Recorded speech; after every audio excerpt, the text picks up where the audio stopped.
안녕하세요. 청하수입니다. 사마이 5편 시작하겠습니다. 맹달을 전격적으로 처치해버림으로써 중달은 제갈량 북벌을 시작부터 꼬이게 만들죠. 그러나 제갈량 역시 실망하지 않고 최선의 전략을 펼쳐나가는데요. 해당 내용과 제갈량 사마이 두 인물의 정면 충돌 4, 5차 북벌 이야기는 제갈량 북벌 시리즈에서 다뤘었죠. 참조해주시면 될 것 같고요. 홍수, 공룡의 예상치 못한 최후 등 행운의 도움도 있었지만 여튼저튼 중달은 본인 생에 가장 강력했던 상대 공룡의 공격을 무위로 돌리는 데 성공합니다. 공룡의 북벌 때 조야가 두려워했다. 대신들도 어찌할 바를 몰라 계책을 내놓지 못했다. 이런 상당한 패닉 상태에 빠져있던 게 위조정이기에 끝끝내 최강 제갈량의 의도를 무위로 돌린 중달은 향후 위나라 내에서 그 누구도 우습게 볼 수 없는 막대한 실적을 쌓은 거죠. 결국 중달은 황제 조의 시절 위나라 내 최고 인물로 발돋움을 합니다. 한간인 조예가 중달을 너무 띄워줬다, 너무 의지했다. 그게 결국 조씨 왕실의 비극의 도화선이 되었다. 이렇게 말씀들 많이 하시는데요. 중달 인생에서 이 조예라는 인물이 참 결정적이었습니다. 나중에 중달과 조예의 관계가 왜 그런 식으로 형성되었는지를 알려면 조예의 삶을 좀 볼 필요가 있는데요. 이 조예 같은 경우는 특히 할아버지 조조가 엄청나게 사랑을 했죠. 오죽하면 정사 조예전인 명제기 보면 조조가 항상 손자 조예를 자신의 곁에 있도록 명령했다라고 돼 있어요. 위서에 보면 조예는 태어난 지 5살, 6살 때부터 이미 수려한 풍모를 지니고 있어서 조조가 연회 때 시중 측근들과 늘 함께 있게 하였다. 그러니까 굉장히 외적인 풍모뿐만 아니고 이렇게 신하들 앞에 자랑하듯 언제나 내세웠다는 건 단순히 손자 바보다 이런 걸 떠나서 조예가 얼마나 똘망똘망했는가, 조씨 집안의 재능을 문무백관들 앞에서 자랑할 만할 정도로 정말 똑똑하고 귀여웠다. 그런 거죠. 근데 이 조예에 대해서는 그 출생의 비밀에 대해 상당히 묘한 설왕설래가 있죠. 일단 확실치는 않은데 보통 조예가 205년생 정도라고, 그 전후 정도라고 보는데 그의 어머니가 누굽니까? 다들 잘 아시는 그 유명한 견이죠. 당연히 견이라는 건 실제 이름은 아니에요. 황어령, 손상향 다 마찬가지죠. 역사에서 그냥 황씨, 손씨 이런 건데 우리에게 이 견이는 원래 그 원씨 집안의 며느리였다가 원가 몰락 후 조비가 그 엄청난 미모에 반해 자기 부인으로 뺏어서 삼았다. 근데 조조가 원래는 내가 차지하려고 했는데 저 아들놈이 나보다 먼저 선수 쳤군 이러면서 씁쓸해했다 하고 보통 알고 있지 않습니까? 근데 이 견이 일단 이름부터가 좀 논란이 있어요. 원래 성이 견이 아니라 진씨다. 진으로 읽어야 된다 이렇게 보기도 하는데 이건 뭐 들어가면 너무 복잡해서 그냥 여기서는 견씨, 견이라고 통일하겠습니다. 익숙하기도 하고. 우선 이 견이가 182년생이거든요. 조비가 187년생, 조식이 192년생, 그러니까 남편 조비보다 5살 연상, 그리고 조식보단 무려 10살 연상이었던 거죠. 이 견이 원래 집안 자체가 상당히 좋았어요. 문소견 황후전 보면 집안이 대대로 이천석 관직의 집안이었다라고 되어 있고 아버지 견일도 현령이었는데 안타깝게 견이가 3살 때 돌아가셨다고 해요. 위서에 보면 견이 형제들 이름이 쭉 나오는데 3남 4녀예요. 근데 이름이 다 이렇게 나오거든요. 장녀는 견강, 뭐 견예 이렇게 쭉 나오는데 희한하게 견이만 이름이 없어요. 견이의 진짜 이름에 대해서는 견복 혹은 견락이라는 설이 있는데 썰이고요.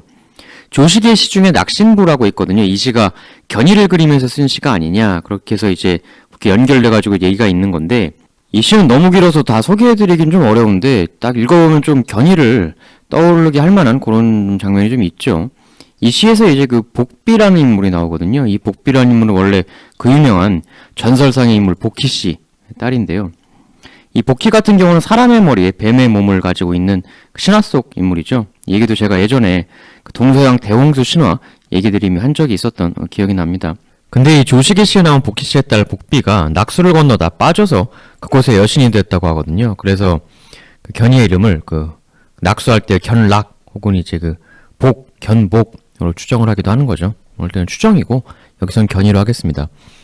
견이 어린 시절엔 이런 일화가 있는데요. 위서에 보면 이렇게 나와요. 견이가 태어난 이후 견이 어머니는 항상 잠들 때마다 어떤 사람이 오기를 들고 있다가 자신을 덮어주는 꿈을 꾸었다. 아버지 견일이 견이가 3살 때 세상을 떠서 사람들이 장례식에 찾아왔는데 이들도 그 꿈을 몹시 기이하게 여겼다. 나중에 관상 보는 사람인 유량이라는 자가 찾아와 견이와 그 자매들을 보았는데 견이를 가리키면서 이 아이는 말도 못할 만큼 귀한 인물이 될 것입니다. 라 하였다. 또 견이는 어려서부터 아이답지 않게 노는 것을 좋아하지 않았다. 라고 돼 있어요. 굉장히 성숙한 인물이었다는 건데 8살이 되었을 때 이런 일화가 있습니다. 위서에 따르면 어느 날 말 타는 기술을 뽐내는 자가 문 밖에 있어 가족들 모두 옥상에 올라가 그것을 구경하게 되었다. 근데 오로지 견이만 그러지 않았다. 하여 모두들 그런 견이를 이상하게 생각하여 그 까닭을 물으니 견이가 이렇게 대답했다. 그것은 품이 있는 이가 불만한 것이 아니오. 8살짜리가 이런 말을 했다는 거죠. 9살 때는 또 이런 일화도 기록돼 있어요.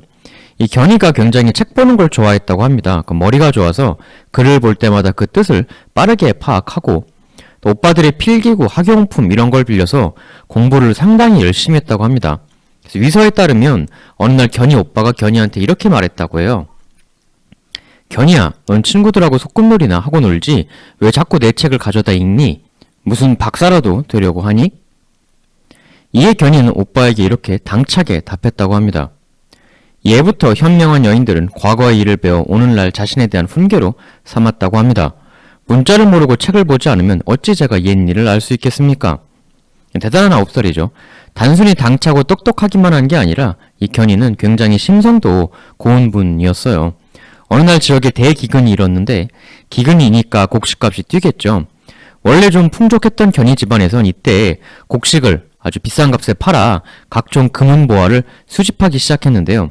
이때 불과 10살에 불과했던 견이는 어머니에게 이렇게 간언했습니다. 어머니, 지금 세상이 이리 혼란스러운데 엄청난 보물을 사들이고 계시니 직접적 죄가 없는 사람이라도 이 시기에 보물을 감춘다는 건 곧 죄를 짓는 것과 같은 것입니다. 하물며 주위에 있는 백성들이 모두 굶주리고 식량도 다 떨어져 가니 어머니께서는 보물을 사모으실 게 아니라 친지들과 이웃 사람들에게 곡물을 나누어 주어 널리 은혜를 베푸시는 게 옳을 것이라 생각합니다. 대단한 분인데 견이 집안 사람들도 보통이 아니었던 것 같아요. 불과 10살짜리 아이의 이 건의에 엄청난 이익을 향후 볼 수 있는 보석 매입을 중단하고 곡식을 풀어서 주변 사람을 국률화했다고 합니다. 그러니까 9살, 10살 어린이가 이런 얘기들을 했다는 거거든요. 그러니까 이런 걸 보면은 현재 우리가 하고 있는 교육이 정말 너무나도 어린 교육이 아닌가. 견이가 9살, 10살 때 인간의 도리와 사회, 공동체를 논하고 있을 때 우리 어린이들은 영어 단어, 수학 점수 몇 점에 온 에너지를 집중하고 있죠. 역사도 그래요. 견이가 역사를 본다는 목적이 뭡니까? 예로부터의 사례를 통해 나 자신에 대한 훈계로 삼기 위해 봅니다. 9살이 이런 답변을 한다 이거예요. 근데 오늘날 우리가 하는 역사 교육은 그냥 이거 빠르게 여기선 시험 이게 포인트야 딸딸 외우는 게 장땡 빨리빨리 넘어가고 인류가 분명 각종 하이테크 기술은 엄청 발달했고 그건 좋은 거지만 또 한편으로는 정신 특히 교육적인 면에서 보면 오히려 퇴보하고 있는 것이 아니냐. 물론 뭐 반론하실 수도 있죠. 수학하고 영어가 얼마나 중요한 건데 그러니까 그게 안 중요하다는 게 아니에요. 그거도 중요하지만 또 다른 큰 중요한 걸 우린 거기에 가려 놓치고 있는 것이 아닌가라기보다는 명백하다라고 저는 생각을 하는 거죠. 그야말로 견이는 지와 덕을 모두 갖춘 인물이었던 것입니다. 결국 이 견이는 당대 최고의 가문 원가, 원소의 아들 원희하고 결혼을 하게 되는데요. 이 희한한 게 이 원희하고 견이하고 말이 부부지 거의 같이 안 살아요. 결혼하고 얼마 안 있다 원희가 유주자사로 휙 떠나버리는데 견이가 따라가지 않고 시댁의 잔류에 시어머니를 계속 봉양합니다. 이건 뭐 주말 부부도 아니고 완전 기러기 부부가 돼버린 거죠. 견이가 나중에 쳐들어온 조비한테 붙들릴 때도 시어머니와 함께 있던 상황이었다고 하죠. 그때 이제 그 원소의 부인, 즉 시어머니 유부인은 스스로 손을 포박하고 있었고 견이는 시어머니 무릎에 얼굴을 파묻고 있었습니다. 이에 조비는 말합니다. 유부인, 원소 부인, 어찌 그러고 계십니까? 명하셔서 며느리 되시는 분에게도 고개를 들라고 해 주십시오. 근데 고개를 들어보니까 이게 뭐 조비 마음에 너무나도 쏙 드는 여인이었던 거죠. 그래, 너로구나. 너였다. 우리가 원래 알기로는 원래 견이를 조조도 노렸다고 알고 있죠. 그래서 조비한테 중간에서 뺏기니까 아까움에 혀를 끌끌 찼다 이렇게 알고 있는데 근데 이건 정식 사서에 나온 얘기는 아니고요. 당연히 이런 막장 드라마 같은 스토리를 사서에 쓰기는 힘들고 세설신화라는 소설에 나온 얘기입니다. 이 조비와 원희 그리고 이제 견희 이 세 명 사이에 대해서는 기괴한 떡밥이 하나 있죠. 이 조예가 공식적으로는 원래 원희의 부인이었던 견희하고 조비 사이에서 낳은 자식 아닙니까? 해서 이 조예가 알고 보면 조비가 아니라 여기 그 원희의 자식이다 라는 썰이 있죠. 원희의 씨앗이다. 물론 이게 맞다는 게 아니에요. 그러니까 소개드린다고 맞다는 게 아니라는 얘기는 제가 1000번 한 것 같은데 이런 얘기가 있어요. 그러니까 일단 이런 얘기가 왜 나왔는지를 좀 살펴보죠. 사실 조예가 그 몇 년에 정확히 출생했다 이 기록이 없거든요. 그래서 몇 년생인지는 추정을 할 뿐인데 그 204년생이라는 추정이 하나가 있습니다. 이게 왜냐하면 239년에 붕어했다 이렇게 명제기에 나와 있는데 당시 36세였다라고 기록되어 있거든요. 그러니까 이제 역사에서 생각을 해보면은 이게 204년생이 되는 거예요. 그러니까 우리 이제 흔한 한국식 나이 계산하고 같은 거니까. 그렇죠? 근데 조조군이 원가에 그 업으로 쳐들어가서 조비가 견의를 차지하게 된 게 204년 8월이거든요. 그러니까 만약 204년생이라고 하면 도저히 그 여기 조비의 아들일 수는 없는 거죠. 그렇지 않습니까? 8월 달에 회임해도 204년 그 해 안에 낳기는 어렵죠. 그래서 명제기에 이 36세라는 기록이 은근히 그 조예가 알고 보면 조씨가 아니라 원가의 후손이다 라는 걸 어필하기 위한 것이었다 라고 하는 주장이 있는 거예요. 근데 이에 대해서는 또 정통으로 반박하는 사료도 있어요. 그 정사조예전엔 그가 15살에 무덕 후에 봉해졌다라고 되어 있는데요. 근데 이제 조비전, 그러니까 이제 문제기에 보면 이게 그 220년의 일이거든요. 그러니까 220년에 15살, 요걸 또 역산해 보면 이번에는 그 206년생이 됩니다. 이렇게 되면 오히려 반대로 204년에 헤어진 원희의 자식이 절대 될 수가 없는 거죠. 실제로 배성준은 아예 이렇게 못 박아 이야기하기도 했는데요. 조조가 업을 공략한 게 204년 8월이므로 조예는 205년에 태어났다고 보는 게 맞습니다. 따라서 36세에 운명했다는 정사의 기록은 잘못된 것입니다. 일단 나이 관련해선 이렇고 그 조예 알고 보면 원희 자식설은 조비와 견희의 묘한 애증관계도 다른 하나의 근거로 들어지기도 합니다. 사실 이 견희가 당대 궁에 있던 이답지 않게 굉장히 자중할 줄 아는 인물이었거든요. 위서에 보면 이런 얘기가 나와요. 조비에게 총애된 견희는 더욱더 소극적인 태도를 취해 후궁들 중에서 총애를 받고 있는 자들은 더욱더 마음에 들도록 노력시키고 총애를 받지 않은 것에 대해서는 격려, 충고해 주었다. 굉장히 놀랍고도 이례적인 모습이죠. 보통은 반대잖아요. 황제의 총애를 받으면 그 사람을 질투해서 어떻게든 깎아내리려고 하는데 오히려 견희는 조비한테 총애받는 후궁은 더 예쁨 받으라고 복도도 주고 예쁨 못 받는 후궁한테 가서는 어떻게 해야 사랑받을지 코치까지 해줬다는 거죠. 놀랍지 않습니까? 더더욱 한술 더 뜨는 모습을 보여줍니다. 조비에겐 또 이런 말도 해요.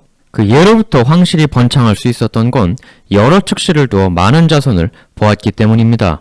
널리 재능과 덕에 뛰어난 후궁을 많이 찾아 더 많은 후계자를 낳도록 하십시오.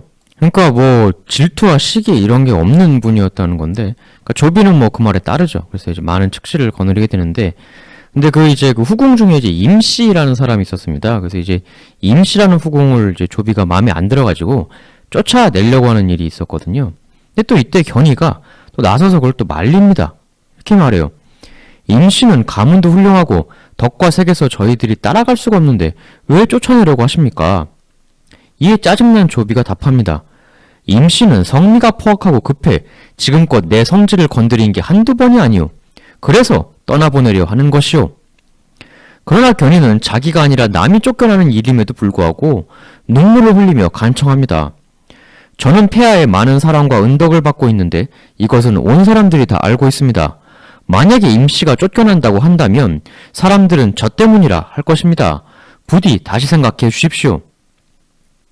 근데 이제 어지간히 정남이가 떨어졌든지 울며 매달리는 견희를 뿌리치고 조비는 끝끝내 임씨를 쫓아냅니다. 이 견희는 또 시어머니하고 사이도 엄청 좋았어요. 시어머니 즉 조조의 부인 변씨.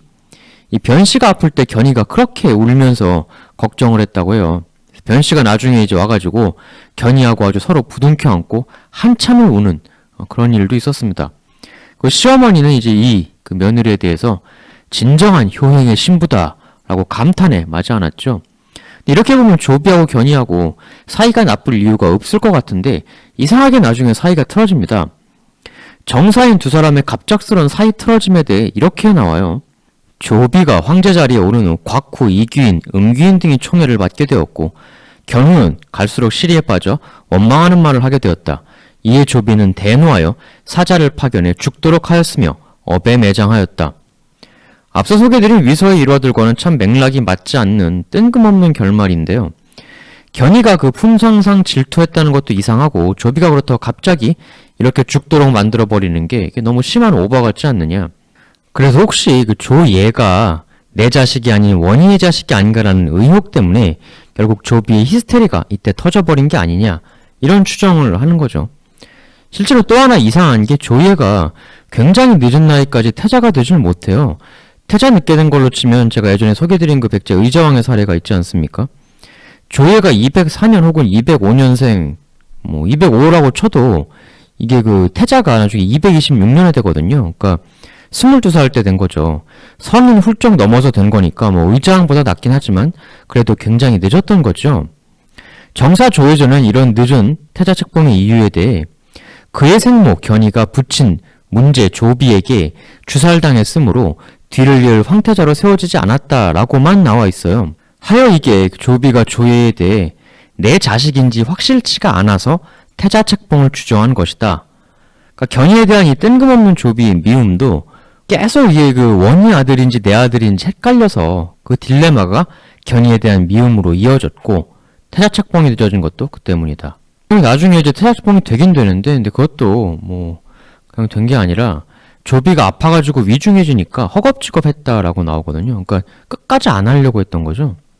그러니까 무조건 조예가 원가의 아들이다 이렇게 하기보다는 당대 사람들이 혹시 조예가 원가의 씨앗이 아닐까 하는 의구심을 가졌을지도 모른다라는 생각까지라면 한번 해볼 수도 있겠죠. 다만 이 조비가 견이를 죽인 것 그리고 사이가 나빠진 것이 바로 이 조예의 핏줄 의혹 때문에 그런 것이다 라고 보는 추정에는 결정적인 약점이 하나가 있죠. 만일 그랬던 거면 견이는 조예를 낳은 초창기 때부터 계속 미움을 받았어야 할 거잖아요. 근데 그렇진 않았거든요. 초반에는 사이가 아주 좋았다가 나중에 특히 조비가 황제가 되고 틀어졌다는 건데 그래서 이 부분에 대해서는 그 상식적으로 조예가 원희 아들이라는 의심이 있었으면 그렇게 결국에는 황제로 갈 수가 있었겠냐. 그런 의구심이 조금이라도 있었으면 말이 안 된다. 그거랑 엮을 게 아니라 조비와 견이의 불화는 아마도 조비가 황제가 되는 과정에서 발생한 어떤 감정적 알력 때문이 아니었겠느냐. 이건 이제 두 가지죠. 견이 본인이 남편이 황이 찬탈하는 것에 대해 매우 부정적이었을 것이다 라는 가능성이 하나고 소개해드렸다시피 견이가 보통 똑똑한 인물이 아니지 않았습니까? 근데 남편이 황제 되는데 왜 싫어해? 말이 안 되잖아. 이렇게 보실 수도 있죠. 그래서 또 다른 하나의 가능성은 그 광여왕이라는 여인이 있습니다. 이 광여왕이 이제 문덕황후죠. 경희가 문소황후. 이 역시 그 조비의 부인입니다. 근데 광여왕이 여왕이라니까 무슨 선덕여왕처럼 왕이어서 그렇게 부르는 건가? 그게 아니고요. 그 이름은 아닌데 그 본인의 자가 여왕이에요. 그러니까 제갈 공명할 때 그 공명이 자지 않습니까? 그 자가 이 곽씨 부인은 여왕이었던 거죠. 이 광여왕의 아버지가 이 아이는 후일 왕이 될 수도 있는 아이요라고 해가지고 자를 여왕이라고 지었다고 해요. 이름은 알려져 있지 않습니다. 그러니까 조의 출생의 비밀 이런 게 아니라 그냥 이 광여왕이 견이를 배제하기 위해 조비한테 이간질을 해서 죽게 만든 것일 뿐이다. 이런 관점도 있죠. 이 광여왕 같은 경우는 견이처럼 처음부터 조비랑 정식 결혼했던 건 아니에요. 원래는 첩으로부터 시작을 했는데 나름 엄청나게 입지전적인 인물입니다. 좋은 자를 지어준 아버지, 어머니 모두 일찍 돌아가시고 어려서부터 전란에 굉장히 힘든 뮤랑을 해요. 그러다 어찌어찌 하여 동궁에 들어와 조비의 첩이 되는데요. 굉장히 머리가 좋았다고 합니다. 해서 조비가 동생 조식하고 후계자 경쟁할 때부터 굉장히 조언을 많이 해줬다고 해요. 또 조비가 황제에 오르는 그러한 과정들에 있어서도 꽤 지혜로운 어드바이스를 했다고 알려져 있습니다. 해서 이제 조비 황제되고 견이 죽고 이 광여왕이 나중에는 황비가 되죠.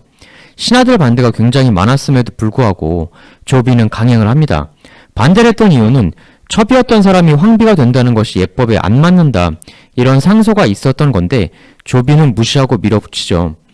어지간히 광여왕을 좋아했던 겁니다. 조비가.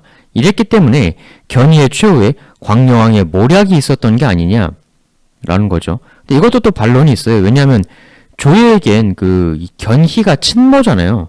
근데 그 친모가 광여왕 때문에 죽었다면 나중에 조예가 황제가 되고 광여왕을 곱게 내버려 둘 리가 없지 않습니까?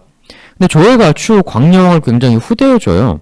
황태에 올려주고 광여왕 가족 장사도 잘 지내주려고 하는데 오히려 광여왕이 사양하고 해서 광여왕 배후설도 의미가 없다 이렇게 반론되기도 하죠. 근데 위략은 또 이런 내용도 있어요. 견이가 죽고 조예는 이부인이란 여인에게 이제 맡겨지게 되는데요. 나중에 세월이 흘러 그 조예에겐 계모죠. 이 광여왕이 세상을 뜨고 나서 이 그 키워줬던 이부인, 이 눈물을 흘리면서 광여왕과 견이 사이에 있었던 진실을 조예에게 말했다 이거죠. 뭐라고 했느냐? 이부인이 실은 폐하의 모친이신 견이께서 그렇게 비참하게 돌아가신 건 전 황제 조비 옆에서 광여왕이 음해해서 그렇게 되신 거다. 하여 견이는 시신을 추슬러 관에 넣는 의식도 받지 못하고 풀어헤친 머리카락으로 얼굴을 덮고 초라하게 세상을 떠났다. 이렇게 얘기를 한 거예요. 이 얘기를 듣고 아들인 조예는 한동안 펑펑 통곡을 하고 분노에 이를 갈며 얼마 전 죽은 광여왕에게도 똑같이 대우해 주어라. 이런 분노의 명령을 내렸다라고 써져 있는 거죠. 그러니까 유력 내용은 이제 이런 거죠. 원래 조예는 어머니가 어떻게 돌아가시게 되었는지를 까맣게 모르고 있었다. 그래서 광여왕에 대해서도 계모이긴 하지만 어머니 대접도 해드리고 잘 지냈는데 광여왕 사후에 이부인이라는 사람이 진실을 말해줘서 그 비통한 시체를 알게 되고 그제서야 통곡하며 분노하게 되었다. 근데 한진춘추의 이화는 조금 또 다르게 기술이 되어 있어요. 애초에 견이가 주살된 건 광여왕이 총에 받아서였고 견이가 세상을 뜰 땐 머리를 풀어헤쳐 얼굴을 덮고 쌀겨로 입을 막게 하여 마침내 광여왕을 황후로 세워 조예를 기르게 했다. 주 황제가 된 조예는 이를 알고는 속으로 항상 원한을 품고 자주 울며 견이가 죽을 때의 상황을 물었다. 이에 광여왕일 만하길 선제 조비께서 친히 죽이신 건데 어찌하여 나에게 책임을 묻는 것이냐. 너는 감히 사람의 자식이 되어 죽은 부친을 원수로 삼고 추궁하며 전 모친을 위해 그 뒤의 모친을 능멸하고 죽일 셈이냐? 광여왕도 마주치지 않고 황제 조예에게 맞서는 모습이죠. 조예는 이렇게 강하게 나오는 광여왕의 모습에 더욱 분노하여 광여왕을 핍박해 죽게 하고는 견이와 똑같은 최후를 맞게 했다라고 기록되어 있습니다. 이렇게 가정사가 복잡하고 조예도 아버지한테 미움받고 그랬다면 어떻게 끝내 태자가 되었냐? 위말전에 의하면 이런 일화가 있어요. 어느 날 조비와 조예가 같이 사냥에 나가는데 어미사슴, 아기사슴 같이 있는 걸 포착합니다. 그래서 조비가 어미사슴을 활로 쏴서 잡아요. 그리고 조예에겐 너는 아기사슴을 쏴라 이렇게 시키죠. 근데 여기서 갑자기 조예가 쏘라는 활은 안 쏘고 무릎을 꿇으며 이렇게 말을 하는 거였습니다. 폐하께서는 이미 어미를 쏘셨습니다. 그렇기에 저는 차마 그 어린 자식까지는 쏘지 못하겠습니다. 하고 이제 목 놓아 그 자리에서 펑펑 울었다는 거죠. 그러니까 이제 그 조비가 견이를 이렇게 죽였는데 그 아들인다까지 이렇게 해코지를 하면 너무 잔혹하신 거 아닙니까 아버님? 뭐 이런 뜻이죠. 이게 이제 마음이 크게 뒤흔들린 조비는 결국 조예를 태자로 책봉해 주게 되었다라는 그 일화인데요. 굉장히 여러 가지 기록들 혹은 떡밥들을 이렇게 소개를 쭉 해드렸습니다. 이제 이걸 하나로 뭉뚱그려서 가장 드라마적인 시나리오를 한번 써볼 수가 있을 것 같은데요. 이건 이제 1번 시나리오가 되겠죠. 일단 조예가 원희의 자식이다. 이건 사실 과학적 근거로 답을 낼 수가 없는 상황 아닙니까? 전혀. 대신에 조비가 조예가 내 자식일지 내 자식이 아닐지 계속 아리까리해서 그것 때문에 애증이 늘 교차했었다. 그래서 조예 태자 책봉이 그리 늦어졌다. 조비는 뭐 쳐들어가서 한눈에 반해 부인으로 삼았으니까 당연히 견이를 사랑했지만 역시 같은 이유로 인해 조예를 볼 때마다 의구심이 자라 견이에 대해서도 사랑과 증오를 반복했다. 그러다가 머리 좋은 광여왕이 나타나 조비의 이 마음, 사랑의 틈새를 절묘하게 파고 들어갔고 서서히 견이의 사랑을 조금씩 뺏어왔다. 결국 지속적 속삭임 작업으로 이제 조비의 마음이 완전히 나한테 넘어왔다고 판단한 광여왕은 결정적인 견이에 대한 음해를 가했고 예를 들면 견이가 조비 욕이나 원망, 저주를 하고 다녔다 뭐 이런 평범한 음해 공격도 있을 테고 아니면 근원적 콤플렉스, 조예의 출생에 대한 의혹 이걸 사정없이 들쑤셨을 수도 있겠죠. 견이를 비참하게 사사하고 결국 야망의 인물 광여왕은 첩 출신이라는 신하들의 반대를 무릅쓰고 최고의 자리에 올랐다. 그리고 아들 조예는 사실 나이도 너무 어리고 주변인들도 다 쉬쉬만 해서 자신의 출생에 대한 의혹을 모른 채 어린 시절을 보냈고 그래서 아버지와 자신의 생모 견이가 가끔 왜 저리 갈등하는지 모른 채 의문의 청소년기를 보냈다. 그리고 아버지가 역시 자기 자신도 왜 미워하는지 그 이유도 몰랐다. 그저 아버지가 무섭고 멀게 느껴질 뿐이었다. 그리고 끝내 자신의 생모가 비참한 사살을 당한 후 조예 스스로도 대위기감을 느끼게 된다. 하여 아버지에게 무릎 꿇고 빌고 눈물을 펑펑 쏟으며 읍소하고 이런 힘든 시기를 거치고, 그러나 조비 역시 이른 나이에 큰 병에 걸리고 세상을 뜨는 경황 없는 상황이 생겨 결국 황제가 되는 데는 성공을 했다. 자신에 대한 출생의 비밀이 있다는 것, 계모 광여왕이 친모를 음해해 죽였다는 것 전혀 모르고 조이는 광여왕을 처음에는 잘 대우를 해줬다. 근데 나중에 광여왕 때문에 어머니가 비참한 추월을 맞았다는 얘기를 듣고 분노의 칼날을 뽑아들었다. 이 때묻은 진실과의 조우로 인해 상당히 총명했던 조에는 결국 이때부터 정신이 좀 이상해지기 시작한 것이다. 다들 잘 아시겠지만 초창기 때는 조이가 상당히 괜찮은 군주였어요. 행운도 있었지만 최강 제갈량의 공격도 여튼저튼 막아냈고, 근데 말년에 좀 이상해지지 않습니까? 말년이라고 하기도 뭐한 너무 젊은 나이긴 했지만 엄청난 사치와 허랑방탕 이런 것들이 말씀드렸던 그 진실의 충격들, 어머니의 비참한 최후나 자신의 출생의 비밀 등을 갑자기 알게 된 것으로 인해 멘탈이 뒤늦게 무너진 것이 아니냐. 근데 이러한 것들이 이 시리즈의 주인공인 사마중달하고도 상당히 밀접한 관련이 있습니다. 중달이 위나라 군권 최고의 자리로 치고 올라간 것이 바로 조이의 시절이었죠. 조비 때만 해도 군권은 조인, 조진, 조휴 이런 조씨들이 그래도 최고 자리를 잡고 있었거든요. 근데 조진이 죽고 나서 위나라 내에선 중달이 군분의 최고 실력자로 떠오릅니다. 조예가 이렇게 내버려 둔 거죠. 왜 조예가 탈조씨를 한 거냐? 철저하게 조씨 혹은 하우씨들한테 가장 중요한 직책을 맡겨왔던 조조, 조비와는 약간 다른 모습이죠. 이 부분에 대해서는 물론 실력 때문에 어쩔 수 없었다라고 볼 수도 있지만 전체적으로 이 시나리오 1을 미는 사람들은 조씨, 하우씨들에게서 벗어나 군권을 인척관계가 없는 사마씨한테 미룬 것은 조예가 자신의 출생의 비밀 혹은 의혹, 내가 조씨가 아닐 수도 있다 라는 것에 대한 충격적인 자각을 하고 그에 대한 일종의 반발 심리, 그런 것 때문에 조씨가 아닌 사마씨를 그렇게 푸시했던 거 아니냐, 이렇게 이제 보는 시선도 있는 거죠. 현실적으로 이 조예가 아버지의 따뜻한 부정을 많이 못 느꼈을 가능성이 크죠. 어머니의 최후라는 충격에 아버지가 역할을 한 것도 있고, 그래서 심리적 아버지 부재에 따른 마음의 공허, 고통, 그리고 아버지라는 존재에 대한 갈망, 희구 이런 것이 생겼고, 바로 그러한 것들을 충족시켜 주었던 인물이 또 사마중달이 아니냐. 그래서 조예가 중달을 그렇게 믿고 의지했던 것 아니겠느냐. 사마중달의 조예에게 있어서는 핏줄이 아닌 심리적 아버지 역할을 했었다 라는 이러한 식의 그 분석도 또 있죠. 중달이 179년생, 조예가 200, 4, 5, 6년생, 그러니까 20한 5, 6년 차이니까 딱 아버지뻘 나이죠. 근데 이 시나리오의 타당성은 뭐 아주 대단히 정밀하다고 보기에는 너무 드라마적인 것 같아요. 출생의 비밀에 궁중 부인들 간의 암투에 오만 드라마 요소가 다 들어가 있어서 하여 이 시나리오 1이 좀 지나친 망상이다 라고 반박하는 시나리오 2도 있죠. 이 시나리오 2는 아까 말씀드렸던 그 조의 206년 출생설을 기반으로 해서 206년이면 뭐 조예는 무조건 조비의 아들일 수밖에 없죠. 204년 8월에 조비가 원가에서 견의를 뺏어왔으니까.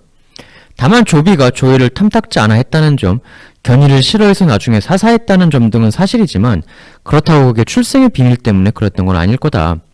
애초에 출생이 찜찜했으면 진작에 조치를 했겠지. 조비가 뭐 바보도 아니고. 그리고 조예가 조씨, 하우씨에게 군권 1인자를 맡기던 기존 룰을 깨고 중달을 전면 푸시한 것도 그게 무슨 핏줄에 대한 반감, 뭐 가상의 아버지로서의 의지, 그런 건 좀 너무 나간 거고, 단지 조예 시절에는 강력한 적들의 외침이 굉장히 위험했다. 단지 조씨라고 총사령관을 덜컥 줘버리기엔 외부 도전자들이 너무 강력했다. 특히 조예 시절에 쳐들어왔던 게 공명 아닙니까? 공명의 북벌에 관서가 진동했다. 조야가 두려워했다. 대신들이 어찌할 바를 몰라 계책을 내놓지 못했다. 이런 기록들이 있잖아요. 위 조정이 거의 반패닉 상태였다는 거죠. 모범생 정통파 제갈량은 추후 중달이 공명은 천하의 기재다라고 칭찬했듯 아주 기본에 충실한 사령관이었죠. 사료에도 공명군이 굉장히 규율이 잘 잡혀 있었다. 훈련이 잘 되어 있다는 그런 얘기죠. 나와 있고, 거기다 군수, 행정, 보급 이런 거에 굉장히 신경을 많이 썼죠. 이렇게 기본이 탄탄한 군대가 사실 제일 무섭죠.